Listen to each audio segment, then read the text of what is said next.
Alright, hey guys, I'm doing number 49 from the study guide. This is a rational solving problem. Irrational meaning there are fractions, and then solving meaning you're actually going to get a final answer, x equals something.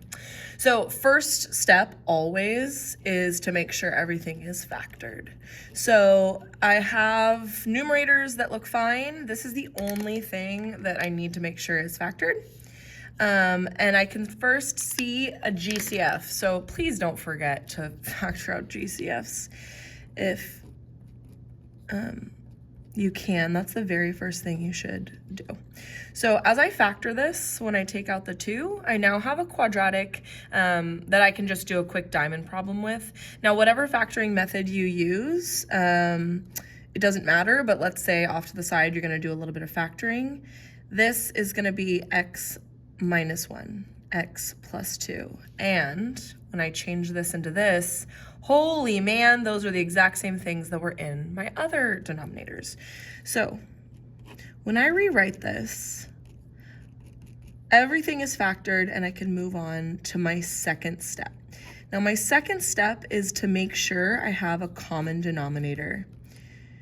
So step 2, back in the day, you used to hear LCD. I don't usually say LCD, but the common denominator is gonna be all of these things multiplied together. So typically you just say, I want my denominators to have every factor. So this one now needs to have all 3 of these factors. This one has to have all 3 of these factors. And so finding that lowest common denominator, step 3 is changing the fractions. So when I go through each of my fractions, I'm going to ask myself for this one, what do I need to add? And by add, I mean multiply. What do I need to include to make it have this common denominator? I need the 2 and I need the x plus 2. So I'm going to multiply by 2 and x plus 2 to make it have all 3. And as long as I also do that to the top, then I have an equivalent fraction. So this is now 2 times x plus 2 on the top over the entire denominator that we're hoping for. I have a 2, an x plus 2, and an x minus 1. Same thing for this one. I just ask myself, what is this missing? It's missing the 2 and the x minus 1. So I'm going to multiply by that 2 and that x minus 1 as long as I do it to the top. And so this multiplication in the numerator is going to end up being distributive property and a few other things. So I'm going to actually shortcut this. I'm going to do the 2 times the 4x first. Even though this is in the front and this is not, it's still all going to multiply by each other. So 2 times 4 is 8. So I'm just going to change this into 8x and then my x minus 1. Knowing that I'm also going to have to distribute this in a second. But this is just going to be my shortcut. You can also write 2 times x minus 1 times 4x. It's the same thing. And then I have my same denominator, x minus 1, x plus 2. Even though they're not in the same order, they're still the same denominator because that's equivalent in math. And then this one I don't need to change. So as soon as I have my lowest common denominator for all of them, everything has been changed. My very last step is ignore the denominator. So I'm going to say ignore the denominator, solve the numerator. So I'm going to write the entire numerator equation as a full equation. It's nice that I have a plus sign here because if it were minus, I would need to make sure that I'd like distribute that minus if there were a chance to or anything like that. But now I just see 2 times x plus 2 plus 8x times x minus 1 has to equal 3 to make this equation true. So now I'm going to distribute and I'm going to check out what I've got. I have 2x plus 4 for my first distributive property, plus 8x squared minus 8x equals 3. And now when we say solve, solving methods is half of the math that you guys have done like in algebra class is learning multiple methods to solve. So the first thing you learned in Math 1 to solve was to isolate x, but if I combine like terms and I try isolating x, I have an x squared. So I'm going to start just by rewriting this so you guys can maybe see it better. 2x minus 8x is negative 6x. I'm going to add my 4 down here, equals 3.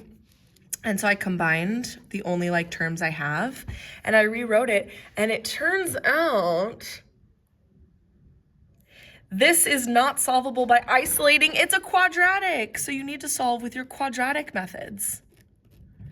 Your quadratic methods told you you always have to set it equal to 0 before you can try solving this quadratic. So my first thing is I'm going to set it equal to 0. 8x squared minus 6x plus 1 equals 0. And then I have something that I can either solve with quadratic formula. The quadratic formula will also work. Let me add it. Let's move this down. The quadratic formula will always work to solve it. If you wanted, you could do a equals 8, b equals negative 6, c equals 1. That will always work for you. But really, we want to make sure I can, if you can factor it, if it's factorable, you're going to do that first. So my factoring has an a that's not equal to 1. So I'm going to put a times c on the top, b on the bottom.